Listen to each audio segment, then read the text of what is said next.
When one quietly contemplates the great trichiliocosm, the billion worlds that make up a great world system, one sees that evil karma has risen up and filled every place. Nation destroys nation, giving rise to world wars. Family kills family, giving rise to civil strife. Person kills person, giving rise to warfare between self and others. People kill themselves, giving rise to warfare between mind and nature, and so forth, until space contends with space and water confronts water, producing battles between the visible and the invisible. How many wars there are! How sorrowful! How painful! Every calamity has its roots in acts of killing. In the opening lines of Water and Mirror Reflections on Averting Calamities, written by the Venerable Master Xuanhua, the great problem confronting our world is laid bare. Conflicts within society and crises in nature are increasing to such a degree that few people can continue pretending that none of these things have anything to do with them. Every man, woman, and child must seriously examine how his or her actions affect other people and the surrounding environment. At the very least, each person must ask, why is there war? Why is there so much contention among people? Where does this deeply rooted resentment come from? Anyone who sincerely reflects on this question will realize that it is impossible to point to one single cause. What appears is more like a net, a web of interwoven and interconnected circumstances, attitudes, and actions that binds people into a vast collective karma. Yet there are still strands that can be pulled free. The entire ugly tangle can be unraveled. But patience is needed to find the right end and to pull with just the proper degree of tension. How much more difficult it is when the end of the karmic knot turns out to be none other than your own strongest habitual tendencies. But I am not a murderer, you protest. You just quoted the Venerable Master as saying, every calamity has its roots in acts of killing. Of course you are not a murderer. Yet on the other hand, you must admit that relations among people have deteriorated to such a point, often because so much resentment has accumulated, that even a glance can kill. A poet described the increasingly subtle depths of this kind of killing by portraying people as dead while still alive, their own sun extinguished, busily putting out the sun in others. When immorality has become this subtle, the destruction it causes must be even more obvious on grosser levels. But karma blinds people. Things that should be perfectly obvious are, at best, overlooked and, at worst, deliberately ignored. Perhaps an ancient verse can help open our eyes a little. For hundreds of thousands of years, the pots of flesh have boiled and seethed. They have cooked up seas of resentment, boiling over into anger that nothing can restrain. If you wish to know why there is war, the horrors of weapons and soldiers and lives squandered away, try listening at the door of a slaughterhouse at midnight to the mournful cries echoing within. Obviously, the stew referred to here is beef or mutton or veal or pork. For a very long time, there has always been meat in the pot. In fact, it has almost been regarded as the minimum that a self-respecting man should do. Provide for his family by making sure there is always meat on the table. Sadly, the remnants of this customary flesh pot have brought such serious consequences that the Venerable Master Xuanhua exclaimed, "What kind of age is the present age? It is an age in which living beings are on the verge of being wiped out." When we look throughout the Dharma realm, we see countries fighting one another, families contending with one another, and individuals opposing one another. This goes on until great wars between worlds arise. An ancient writer said, "War arises from fighting over land, and corpses fill the fields. War arises from fighting over cities, and corpses fill the roads. The land is forced to eat human flesh. Crimes such as these cannot be redeemed even by death. Why can such crimes not be redeemed even by death? It is because the continual act of killing has been simmering resentment, and that resentment then boils over into hatred. Human beings have killed far too many animals, and when those animals are reborn as human beings, they will want revenge. That is why resentment increases day after day. There is no way to settle it, and the cycle has continued for so long that reincarnation no longer even waits for the people who killed those animals to die and be reborn as animals before revenge takes place. Human beings have simply begun killing members of their own kind. You kill me, I kill you. You killed me before, so now I will kill you. And what remains is the horror of weapons, soldiers, and lives wasted in vain. Perhaps by now the connection between the human realm and the animal realm is becoming somewhat clearer. To make this point more vivid, I would like to quote a passage from The Journey of Celebrici, a novel by David Rounds recently published by the Buddhist Text Translation Society. The passage begins when the main character and a child enter a slaughterhouse, the kind that was common before 1958, after which this particular method of slaughter was prohibited by an act of Congress.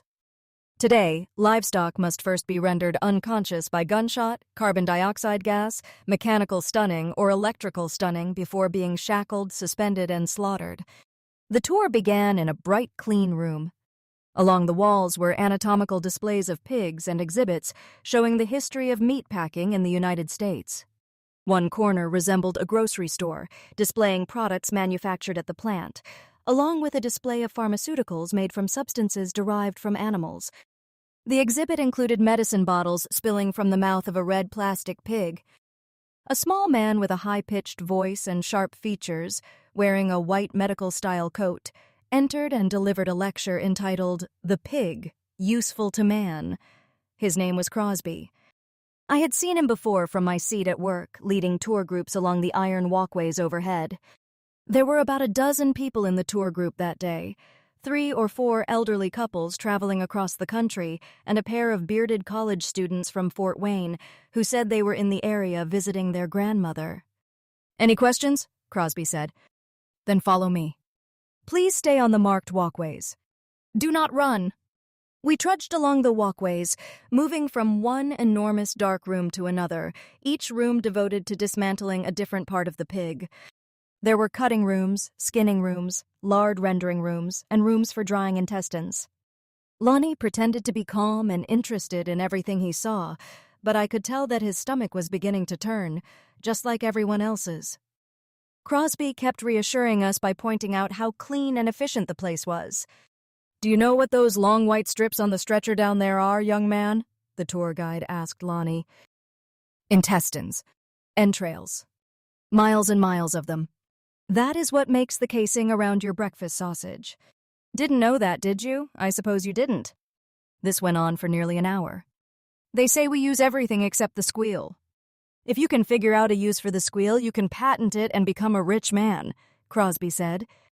"Anybody have any ideas? How about you, young fellow?" I must admit I was somewhat pleased that, for once, Lonnie had no answer. He looked quite pale. Suddenly there came a faint sound of pigs squealing, and Crosby herded us into a waiting room filled with green furniture and pictures of waterfalls. He gave a short talk explaining that the final part of the tour might be rather intense for some people, and that anyone who wished to remain behind was welcome to do so. The room was fully air-conditioned. The elderly women and the college students decided they had seen enough for one day. But the old men were ready to continue. "And you, young man," Crosby said to Lonnie, "visitors have to be 15 years old to see the killing floor, so I suppose this means we part company here. There are copies of Field and Stream and Popular Science on that table." "Oh, no, thank you," Lonnie told him. "I'm 15 years and 3 days old. This is part of my birthday." He must have planned that in advance. Perhaps he could get away with it. He did look older than his actual 13.5 years. The guide looked at me. I felt sick, and I did not want to argue about it. Nor did I want to admit to Lonnie that I myself wanted to stay outside the killing room. I told myself, all right, I hope this really frightens the boy. I said to Crosby, just as Lonnie says. The pig's squeals sounded somewhere between the neighing of horses and the screams of women. The sound crashed over us when Crosby opened the door to the killing room. We had to cover our ears to endure the noise. It was another dark room, slightly smaller than the others. We walked one behind another along a passageway 20 feet above the floor. Through a high gate at the far end of the room, fat brown pigs from the outside pens were driven one by one into a chute. The terrified pigs struggled frantically to climb the sides of the chute, but their hooves could not gain any purchase. As each pig awkwardly emerged from the near end of the chute, 2 men, one standing on either side, bent down and wrestled with it for a moment. Then they fastened a clamp around each of its hind ankles. The clamp suddenly hoisted the pig upward onto a moving chain 8 feet above the floor. Hanging upside down by its 2 hind legs, the pig was dragged across the room, jerking and writhing so violently that it seemed its back might break. Its wide-open, screaming mouth passed directly in front of us. 2 muscular, bare-chested men stood immediately below us, each holding a long knife. Whenever a screaming pig came near, one of the men seized it by the ear, raised his knife, and slashed across its throat, nearly severing the neck.